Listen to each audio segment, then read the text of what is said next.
그 원형적 사고 혹시 맞아요. 아시나요? 그 장원영 씨의 뭔가 유명한 짤 중에 비행기 타고 이동 중에 마스크팩을 붙이고 이동한 장면이 있대요. 그래서 장원영도 이렇게 노력했는데 나는 노력이 부족하다 이런 거 있잖아요. 네. 실제로 저희가 그 아우슈비츠 있잖아요. 어떤 사람이 살아남았을까? 낙관적인 사람이잖아요. 긍정적인 사람. 다 잘 되겠지, 뭐 훈련하겠지 이런 생각을 했을 것 같지만 아니에요.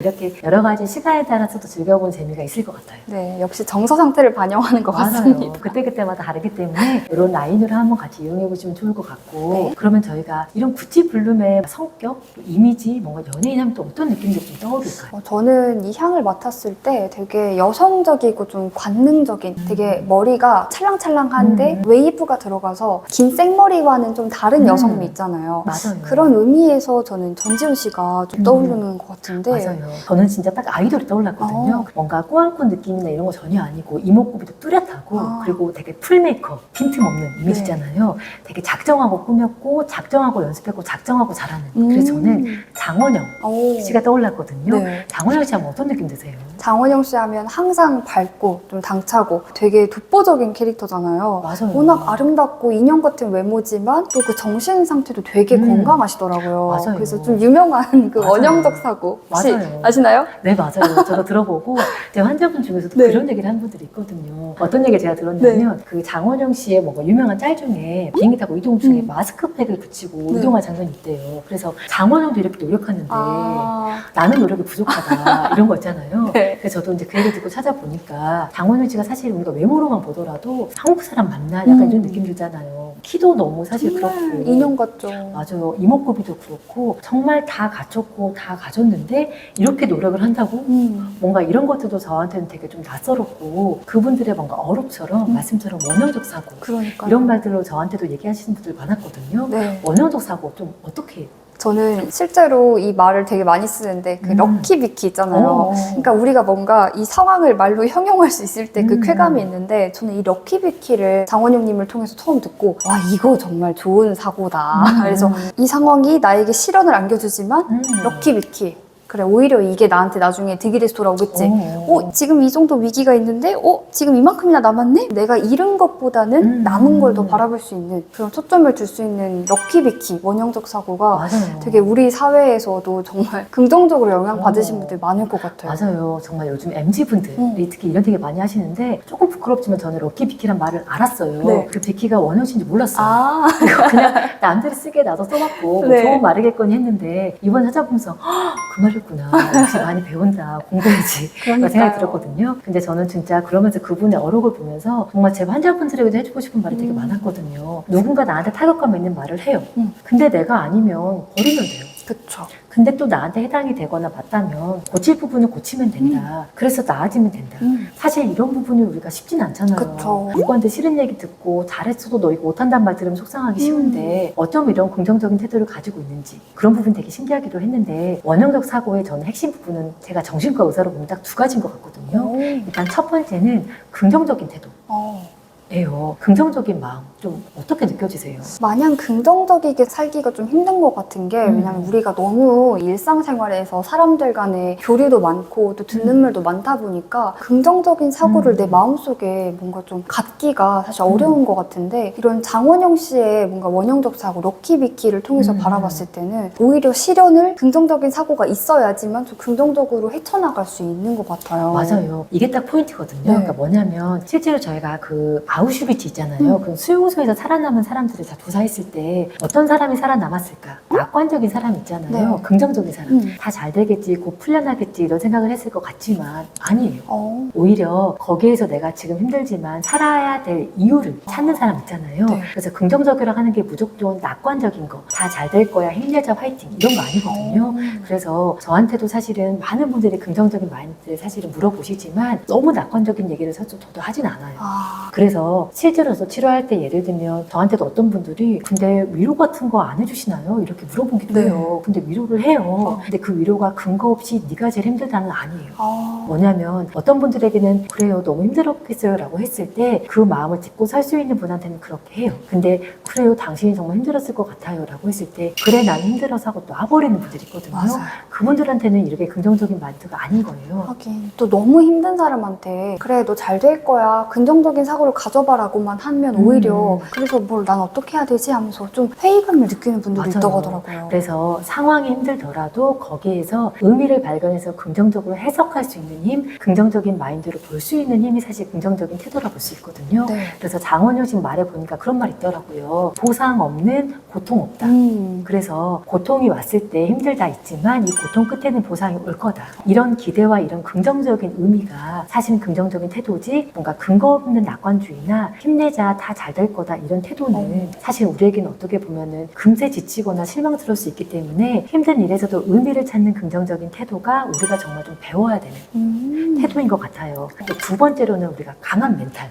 강한 멘탈이요? 말할 수 있을 것 같은데 네. 만약에 우리가 강한 멘탈 하면은 어떤 이미지 또는 어떤 사람이 좀 떠오르세요? 강한 멘탈이라고 했을 때 어떤 악담을 들어도 무너지지 않을 것 같은 나만의 줏대가 있는 사람? 그래야지만 뭔가 강한 멘탈이라고 지칭할 수 있는 것 같은 게 멘탈이 약하다는 말을 많이 하잖아요, 맞아요. 우리가. 근데 그런 사람들은 대부분 뭔가 어떤 말 들었을 때 충격을 너무 쉽게 받아서 금방 무너지고 그렇기 때문에 강한 멘탈은 어떻게 보면 줏대 있는 사람 아닐까요? 맞아요. 근데 실제로 이것도 저한테 오는 환자분들은 오해하시는 경우가 되게 많거든요. 예를 들면 저희 상사는 멘탈이 너무 강해서 저를 너무 힘들게 해요. 그래서 제가 아니 어떻게 멘탈이 강한데요? 라고 들어보니까 너무 자기 주장만 한 사람, 그리고 남의 말을 안 듣는 사람. 그런 사람도 강한 멘탈 아닌가요? 이런 사람들은 사실 강한 멘탈이라고 보기 어려워요. 그러니까 상대적으로 이런 사람들을 보면서 오히려 사실은 상처받는 분들이 사실은 내가 멘탈이 약하다 이렇게 느끼는 경우들이 있는데, 저는 사실 강한 멘탈은 자기애가 너무 강하거나 자신감이 넘치거나 아까 말씀처럼 실현에서도 뭔가 아무렇지도 않다 이런 분들은 오히려 사실 멘탈이 강하기 어렵고 편협한 자기애가 있는 사람이 아닌가 싶은 생각이 좀 들긴 해요.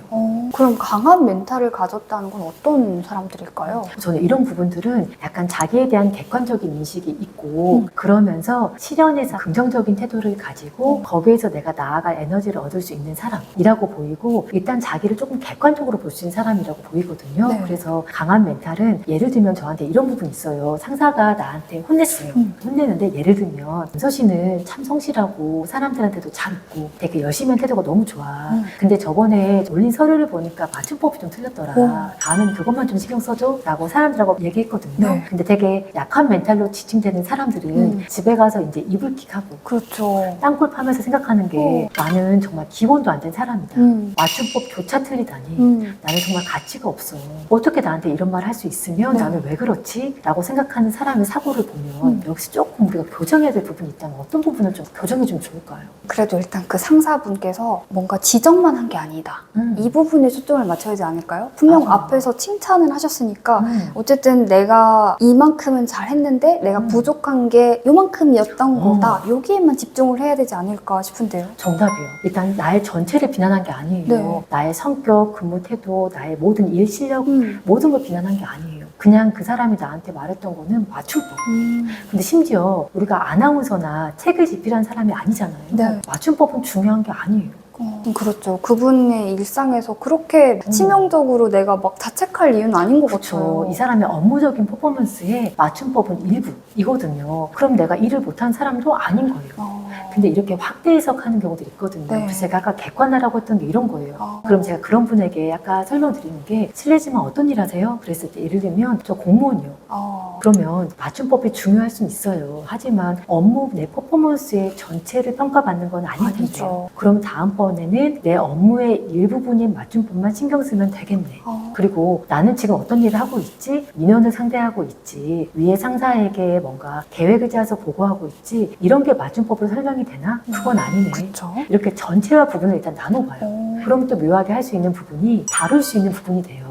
아까 말한 것처럼 나는 별로야가 되면 나를 어떻게 바꾸겠어요. 그렇죠. 근데 맞춤법은 우리가 맞춤법 검사기가 있잖아요. 그래서 또 우리가 이렇게 고쳐갈 수 있기 때문에 그러면 솔루션이 생겨서 다음번에 바꿀 수 있는 것들이 있잖아요. 그리고 또 한 발 떨어져서 보면 상사가 정말 그 부분을 나의 전반적인 단점으로 봤다면 앞에 그런 장점의 얘기를 안 했을 거예요. 그렇죠. 그런데 단점에만 너무 포커스한 거예요. 그래서 이런 분들을 같이 보는 게 우리가 객관하자 생각을 하는 거고, 어쩌면 긍정적인 원형적 사고를 가지는 것 같아요. 오늘 원형적 사고에 대해서 다시 한번 제대로 배우는 것 같은데 네네. 저도 듣다 보니까 떠오르는 하나의 저만의 방식이 있는데 저도 살다 보면은 고통을 마주하지 않을 순 없더라고요. 그래. 고통을 마주했을 때 저도 요즘 이런 말을 많이 하거든요. 아, 내가 얼마나 잘 되려고 오. 이런 고통이 지금 나한테 오지 싶은 그런 사고를 하면 좀 고통을 버틸 맛도 조금 나요. 맞아요. 근데 이런 마음으로 하면 정말 잘 돼요. 그러니까. 왜냐하면 말씀처럼 이럴 때 뭔가 슬럼프가 넘어가지거든요. 네. 그래서 많은 분들이 저희가 더닝크루거 곡선이라고 하는 게 있어요. 그게 실제로 곡선의 커브를 보면 처음에 삐쭉 올라갔다가 떨어지고 은은하게 올라가거든요. 이게 우리가 뭘 습득하거나 지식을 습득하거나 뭘 배우거나 아까처럼 뭘 할 때 꼭 겪는 과정이에요. 그럼 뭐냐면 처음에 뭘 시작하면 우리가 처음에 어리석은 자의 뭔가 지혜나 깨달음이나 즐거움이라고 하거든요. 네. 그래서 뭘 시작하면 하면 되겠나 마음이 폭 들어요. 그러다가 인일자절을 와요.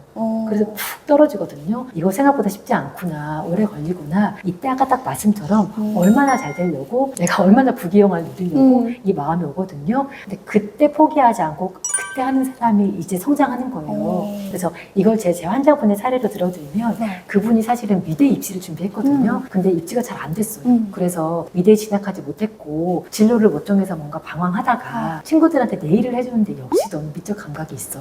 미대 준비했던 애들 달라. 이런 말 들은 거예요. 그래서 네일 아트 이제 해봐야겠다라고 배우러 갔어요. 대체한 딱 처음에 가니까 다들 초심자고 색깔 막 이런 것도 고르는 것들이 어려운데 자기는 그런 감각이 있어서 남다른 거예요. 네. 그래서 한 일주일 가보니까 나는 성공하겠다, 잘 되겠다 마음이 든 거예요. 네. 근데 1주, 2주, 3주를 하냐 보니까 다른 사람들은 실력이 느는데 나는 안 느는 거예요. 미적 감각을 가지는 것과 내일 하는 건 다르잖아요. 그렇죠. 근데 이제 좌절이 오는 거예요. 뭐야, 난 이것도 못해? 게다가 사람들이 나는 미대까지 준비했다는 걸 알고 있는데 맞아. 왜 늘지 않지? 사람들이 이게 좀 다른 건가 봐. 이런 말 들으면 막 수치스러워지기 시작하는 거예요. 근데 생각해보면 어때요? 다르죠. 그렇죠. 다른 게 맞죠. 기술이잖아요. 맞아요. 그리고 또 이제 자기 전에 인스타를 보면 요즘에는 막 네일 아트를 직접 배우지 않아도 너무 잘하는 사람들의 인스타를 보면 이제 나는 배우고까지 있는데 왜 못하냐 라고 해서 이제 그만둘 마음인 거예요. 네. 그래서 저한테 오셔서 학원을 오늘 빠지고 왔다는 거예요. 그래서 이런 마음이어서 다녀도 의미가 없을 것 같다. 그래서 제가 이 곡선을 그대로 보여주면서 이런 단계다. 이때 우리가 계속하면 된다.